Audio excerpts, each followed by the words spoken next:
रहस्यमयी किले का खजाना। बहुत समय पहले की बात है। राजा विक्रमादित्य का राज्य बहुत समृद्ध और शांतिपूर्ण था। मगर राजा को एक ही बात बेचैन करती थी। उनके पूर्वजों ने एक गुप्त खजाना किले के भीतर कहीं छिपाया था, जिसकी जानकारी किसी को नहीं थी। कहा जाता था कि उस खजाने की रक्षा एक भूत प्रेत या रहस्यमयी शक्ति करती है। राजा के कई सेनापति, दरबारी और ज्ञानी उस खजाने को खोजने की कोशिश कर चुके थे, लेकिन जो भी किले के उस प्राचीन गुप्त भाग में जाता, वह कभी वापस नहीं आता। एक दिन राजा ने घोषणा कर दी, जो भी उस खजाने का रहस्य सुलझाएगा, उसे आधा खजाना और राजकुमारी के साथ विवाह का प्रस्ताव मिलेगा।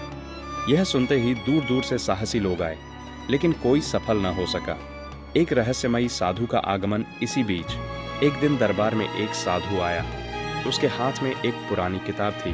उसने राजा से कहा, महाराज, इस किताब में उस खजाने की चाबी छिपी है, लेकिन इसे समझना आसान नहीं।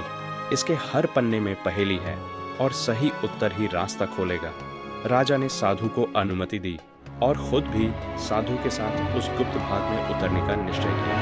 पहेली और सस्पेंस किले के अंदर जैसे ही वे पहुंचे, एक पत्थर की दीवार पर खुदी पहली पहेली सामने आई, जो दिखे नहीं पर छाया दे, जिसकी बात सुनो पर वह बोले नहीं। बताओ कौन? राजा ने बहुत सोचा। उत्तर मिला, हवा। और जैसे ही उन्होंने उत्तर कहा, दीवार खुल गई। आगे बढ़ते ही दूसरी पहेली, जिसके बिना जीवन अधूरा, जिसका स्पर्श प्यास बुझाए, क्या है वो? उत्तर था, पानी। फिर एक और रास्ता खुला। रहस्य गहराता है। अब वे एक कमरे में पहुंचे, जहां एक पत्थर की मूर्ति थी। मूर्ति के हाथ में एक तलवार और पास में एक सिंहासन। साधु ने कहा, महाराज, अब अंतिम परीक्षा।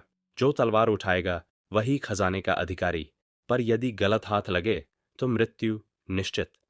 राजा सोच में पड़ गए। तभी उन्होंने ध्यान दिया कि मूर्ति की आंखें किसी खास दिशा में देख रही हैं। वहां एक दीवार पर लिखा था, जिसने त्यागा लोभ, उसी ने पाया सच्चा वैभव। राजा मुस्कुराए और बोले, मुझे खजाना नहीं चाहिए, बस अपने राज्य की भलाई चाहिए। जैसे ही राजा ने यह कहा, मूर्ति की तलवार अपने आप हिलने लगी और अचानक पूरा कक्ष सोने हीरे के खजाने से भर उठा। अंतिम रहस्य साधु ने राजा की ओर देखा और बोला, महाराज, असली खजाना आपकी निर्लोभता और बुद्धि है। यही सच्चा राज्य वैभव है। इसके बाद साधु अदृश्य हो गया।